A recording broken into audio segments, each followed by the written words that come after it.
Welcome to Coffee Econ Talk with us, sir. Hi, And hi. Good to this be is here. gonna be, oh, yes, this is gonna be one special interview because we're gonna mix public policy with anime today. So we all are really excited about it. So Himanshu would kickstart the interview. Over to you. Right. Yes, surely. Thank you, Madhura. So, sir, I would like to ask you a question regarding economics first. Like, what led you into getting into economics, and what was the reason you went into the education sector instead of the corporate world? Okay, well, to be very honest, all through school and stuff, I was quite a decent student. And particularly, I used to score quite high in sciences. So the obvious choice for me was to go into engineering. And 11, 12, that's what I was doing. I was doing science and I had aims to pursue engineering. But the thing for me was that what always attracted me to science initially, we didn't really have economics in school. Right? It's not generally a subject which is taught, and particularly the school in which I was, it wasn't. Nowadays, I know it's an option and all, at least till sort of in 9th, 10th and stuff. We didn't have that. So I didn't have any kind of a proper introduction to economics. Um, so engineering was what I was doing, but eventually I wasn't very happy with things because, as I was saying, for me, sciences were always a way to answer questions about the world and to understand why things were the way that they were. Um, and engineering kind of made it more maths, and I didn't enjoy that a lot. And around that time, I happened to sort of stumble upon a book. It was a book called The Economic Naturalist by Robert Frank, and that really kind of drove me into the world of economics, so to speak. And it was so in tune and so in line, that particular book, with what I wanted to learn about, because it naturally talks about different kind of questions that students were raising to this professor, and he was trying to answer it based on economic sort of ideas. And so the questions ranged widely, and covered various topics about the world and various kinds of phenomena that were taking place. And so that really attracted me to the subject of economics, and so I decided to pursue that through my bachelor's. And all was not a very popular choice in general, but yeah, that's what I went for. And once I started studying the subject, I really started enjoying it. I mean, after that, there was no looking back.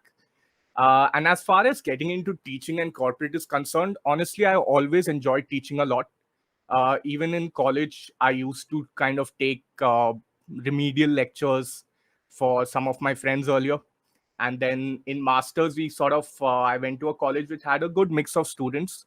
So in masters, particularly, what happened was that there were these bunch of students who were very smart, very bright, but their entire education till that point of time had basically happened in Marathi.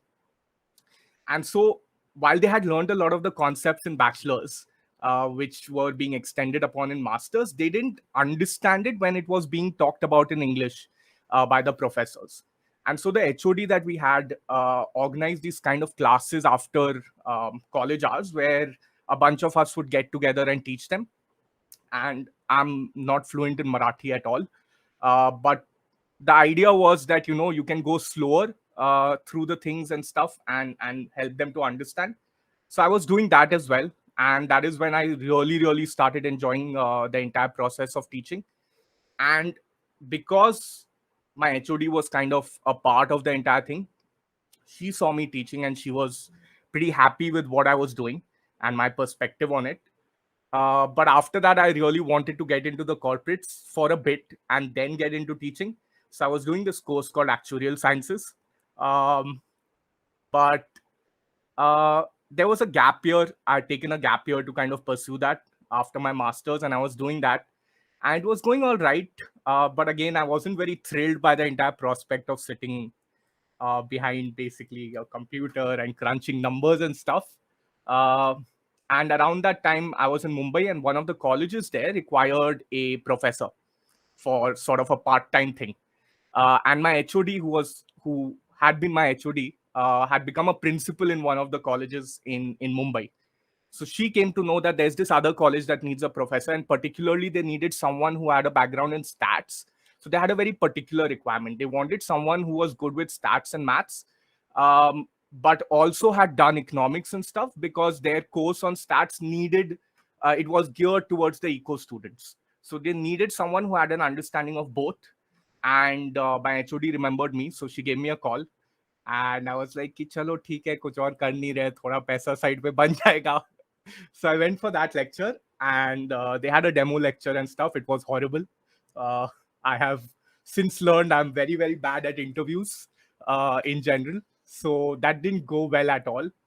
But for whatever reason, the college people took me on, that ठीक है, मतलब और कोई है नहीं, ले ही लेते हैं types.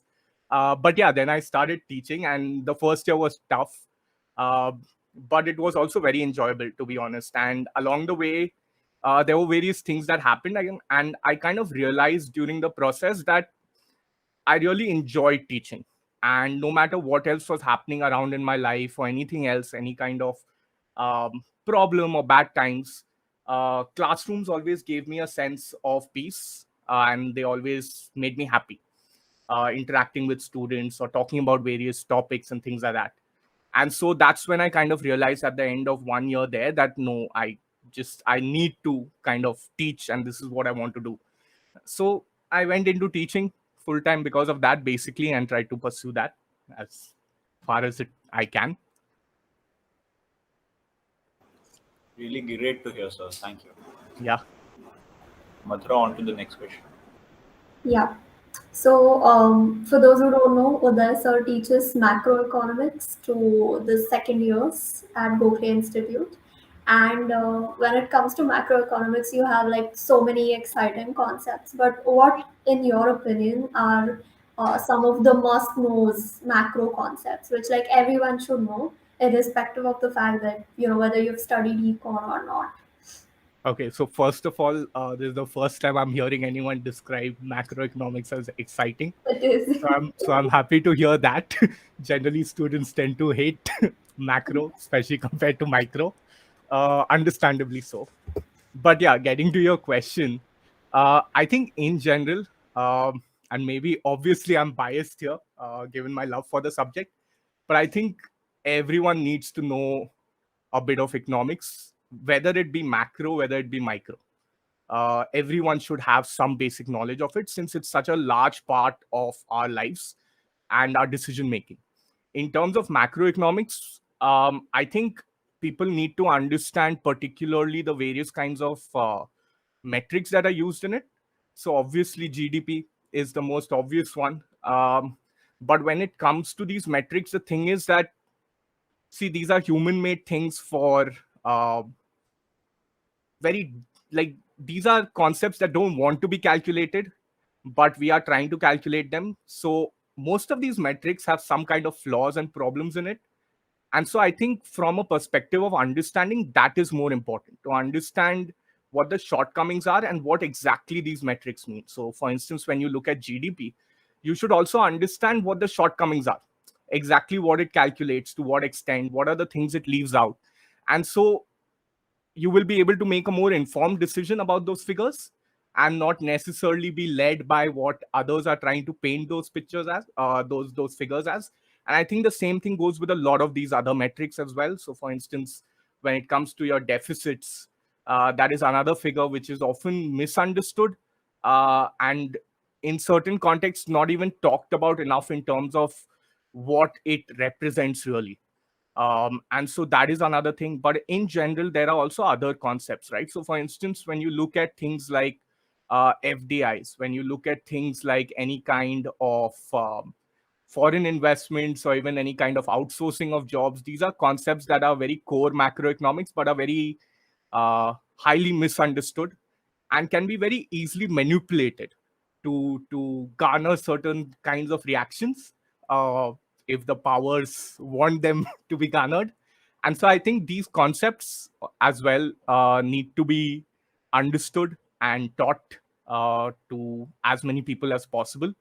Other than that, even things like unemployment figures, right? So when you look at unemployment, and there's a report in the newspaper that unemployment has increased by XYZ percentage, that doesn't always capture the entire picture, because especially in a country like India, our problem isn't just in terms of simply jobs aren't available. So when you look at an unemployment rate increasing, you think, oh, jobs are not available. But it's also a matter of other things. It's also a matter of the kind of training that people have. So are people appropriate for the kind of jobs that are available? It's also a what other factors that uh, contribute to it could be sociological to some sense. So, for instance, in between, I remember there was this huge news article which reported that employment numbers, particularly in females, have drastically fallen. And that was a huge thing at one point of time, and discussions were going on. But when you look deeper into it, it turns out that, well, employment numbers in females had fallen down because a large section of females had been employed in farms and things like that, and were avoiding education and so on and so forth. Because per capita incomes in India had started increasing, simple things like families being able to afford bicycles meant that now women could travel a certain distance to schools and things like that. And so they were substituting working for education and things like that, and they were pursuing that for much longer. And so those are the nitty gritties that get lost when you have sort of a superficial thing. So I feel more than just a cursory knowledge of the concept, sadly it's something that you need to understand deeper aspects of it. And I don't think that people like, so for instance, if I'm someone who is pursuing, let's say, um, botany or something like that, I don't have all the time in the world to sit and understand all the nitty gritties of economics, obviously. So I think the role also falls upon um, the media. It falls upon sort of reporters. They need to have trained economists, people who understand, and people who are not afraid to kind of get a little deeper into things and kind of explain all the aspects of it, rather than have one kind of a bias what will garner the most number of eyeballs sort of headlines. So I think that would really help. Sorry. Yeah. Yeah, indeed. So, Himanshu has the next question for you. Yes, surely. So, sir, there are many policies being drafted. So, according to you, which sector would be the most exciting one for drafting new policies? Okay. So that's a pretty difficult question, particularly in the context of India, because from where I sit, I would probably say, and again, I know I teach macroeconomics, but uh, I'm by no means an expert on policy. But I would say that India probably requires policy reforms in almost every sector, and they are all equally important. So whether you look at agriculture, where we are in just a very very poor state, obviously certain reforms were introduced and they haven't been met uh, with the greatest sort of support. Uh, that being said, it doesn't mean that reforms are not required in agriculture. So agricultural sector will always be a sector where there's a lot of reform changes that will be needed even in the coming time periods. Right now, we also saw with the global hunger index and all, India is not doing that well. All of this stems from agriculture. We have also been largely a economy that has been supported by agriculture when it comes to employment and all. Also, it's a big contribuent. That's not great levels of employment, really. There's vast amounts of underemployment in the agricultural sector. So all of this needs to obviously change. So that will always be a sector for me where there's a huge amount of work that will be required always. But other than that, I think with the evolution of particularly technology, internet, and things like that, there's a lot which India has to do in terms of uh, the kind of policies that we have surrounding internet usage and internet freedom and things like that, that those will become very very important. Again, there were certain reforms that have been introduced, um, but let's just say they leave a lot to be wanted. There's a lot more that can be done. And I think particularly for from the purview of young students who are just getting into these fields and thinking about them, I think particularly behavioral economics in general uh, introduces a whole new thing, a whole new perspective on how you can frame policies for the betterment of society. So I think in general, applying behavioral economics also to different kinds of policies and where it can help out, will be a huge kind of place. And I think we already see that the government is also working a lot in establishing various kinds of behavioral units. You also have a lot of corporates working there. So I think that particularly and the application of behavioral economics to various kinds of policies will also prove to be very good feeding grounds for young economists. Really great to hear, sir. Yep. Madhura, on to the next. All right, so this is the final econ question for this Yes. interview. So, if you had a chance to like modify any one of the existing policies, like absolutely any policy in India right now, what would that policy be, and what changes would you make, and why would you make these changes? Okay. Again, that's probably the last but the toughest one for me personally. Again, not an expert on policies at all. But for me, I think again there are a lot of different things that can be changed. But I think there are two particular things that I would probably target first. Uh, the first one would be the kind of subsidies and price controls that we have and the policies surrounding that. Not saying that those are not required, but the way that they are structured are not the best. They allow for a lot of middlemen to be involved in the process, and that allows for a lot of corruption and leakages, which is not great for anyone. So probably moving more and more towards sort of the entire direct cash transfers and DBT sort of schemes is required very heavily. So that is something that I would probably concentrate a lot of efforts on. Uh, it's already again it started. It's already being done, particularly with COVID. That has been sort of pushed to the forefront a little bit more, but there's still a lot that is left to be required. Particularly, I think when it comes to schemes that are related to right to education, I think direct cash transfers can be very beneficial there in terms of showing good results. And there's been a lot of research on that based on smaller kinds of zones and units in India, where it's shown tremendous kind of positive impact in every realm in terms of improving the kind of attendances, in terms of improving the quality of education that students were getting, the quality of life that they were enjoying, the kind of choices that parents were making were generally very, very good. One of the fears with that is obviously with direct cash transfers that the cash might be used for uh, improper utilizations, let's just say. But that's not been the case with a lot of the experiments that have been conducted in the field. And so I think that is number one, a place that I would concentrate a lot upon.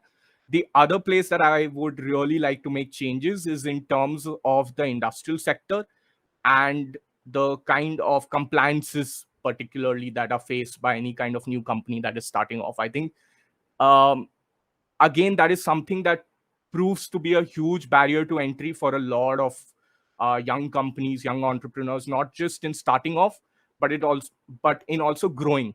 It also, I think, pushes a lot of people into the informal sector, which is not great. If we can't account for what is happening in the economy, since we can't see it in the informal sector, we can't make good decisions. And so if a bunch of people are working under the informal sectors and as a part of the informal economy, that limits a bunch of other policy applications and how they can be fine tuned. And I feel like a large part of this is just the burdens of meeting compliances. A lot of the compliances are in duplicate, triplicate. A lot of them are very, very outdated.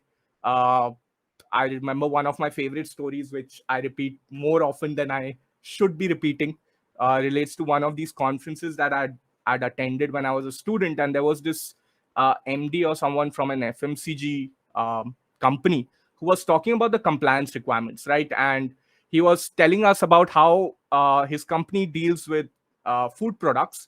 And so there are extra kind of safety and health requirements that are imposed on them. And so, particularly, he was talking about these two cases. One was related to the quality of painting of the factory floor. So, there's a requirement that every year or so you need to get a fresh coat of paint because it can always result in bacterial growth if the paint kind of peels and things like that. So, particularly for food products, that's very important. So, this guy decided that, you know what, obviously, health important factor, and he was involved with quite a big company, so particularly even more important. And so they decided to invest in this new form of a paint that had come out, which was way more expensive, but it had certain antimicrobial properties. It had all kinds of lab tests done, which proved that for a period of 2 or 5 years, it remained effective and things like that. And there were even sort of guarantees and stuff given that, for this amount of period, the paint is going to last and do its job. And so that period was obviously higher than the compliance requirements. But when he was visited by the authorities, they refused. They said that no, you can't have this paint. You need to still repaint it every year. And he kept trying to explain that, look, it's way more expensive and way better. It's actually safer. But no, the rules state that you need to change it every year, so you have to do that. An even more ridiculous example was labor laws. So under labor laws in factories, you're required to have X number of matkas for a certain factory floor size or per labor, I forget now. And obviously that's in line with making sure that the labor has access to water and things like that. Very important again. But again, this guy decided that, matkas are unhygienic and need to be kind of replenished every now and then. And it wasn't as cost effective, because then they would have to make sure that there was someone looking after the matkas, XYZ. He didn't know where the matkas would be filled with the water, what kind of quality was there. And so those were his kind of issues with it. So he decided that, instead of this big company, I'm going to invest and I'm going to put up certain mini fridges across the factory floor. And then they would have sort of mineral packaged water. And so that the safety and health standards are there, and you have plenty of water. It's cooled as well. And so everything is all good. And again, the authorities came and they were like, where are your matkas? And he said, well, we don't have matkas, we have fridges. No, but the laws say that you need matkas. And so literally, he pretty much told us without saying it that there were kind of bribes that needed to be involved. He had to send one of his people to run and get matkas from the market and quickly install them just to comply. And these are really the nature of compliances that a lot of companies deal with even today. And for me, this is a very low hanging fruit. I mean, this is something that perhaps you need to constitute a board for to go through. So the problem with compliances is that there are multiple acts. And so from these different acts, different compliances come. And so there's no coordination really. And a lot of them are also outdated. Some of these acts are from the 1940s, 1930s, some even before that. And so they need to be kind of updated as well. So probably all you'll need to really do is constitute a board that would look into these matters from time to time. Number one, obviously, initially just make sure that all the compliances were not duplicated and stuff, and they were all in line. And that, I believe, would help a lot. And you could also add to this by probably digitizing a lot of these things. That would help. I think nowadays with the kind of technology that we have with blockchain and all of these things, it's very easy to maintain a lot of these documents and to make sure of their authenticity online. And so you don't really need those kind of physical contacts. They will reduce the kind of burden on the entrepreneurs. At the same time, they will also reduce obvious cases where corruption and things like that can take place. Again, that helps a lot. According to like various estimates, like there's a large part of an entrepreneur's so-called profit goes into sort of bribes and things like that, which is obviously again not benefiting anyone. So probably just looking at the compliances and all that are required, that would be one place. And just to add a little bit more to that, I think a very associated problem is the kind of commercial code systems that we have. So even when you look at things like, let's say, ease of doing business in India, sort of rankings and stuff like that, India is at quite a decent ranking. But when you look at the sub parts and when you look at sort of resolution of industrial disputes, there's this one part related to that.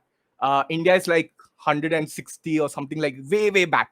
So obviously that is one big concern, and that is a big concern not just for your local entrepreneurs. That's also a big concern for any kind of foreign companies that are looking to set up in India. Because as a local, you still, like as a domestic citizen, you still have some understanding of the legalities and you are not as worried by them as a foreigner might be, because they are they are dealing with additional challenges on top of all of these things. And so for them, it's again a very big barrier towards entry into the market. So I think um, improving that will help as well, but that is a tougher thing than the compliances, because you would obviously have to set up infrastructure, appoint judges and things like that, and we're already struggling on that front even under the normal sort of judiciary system.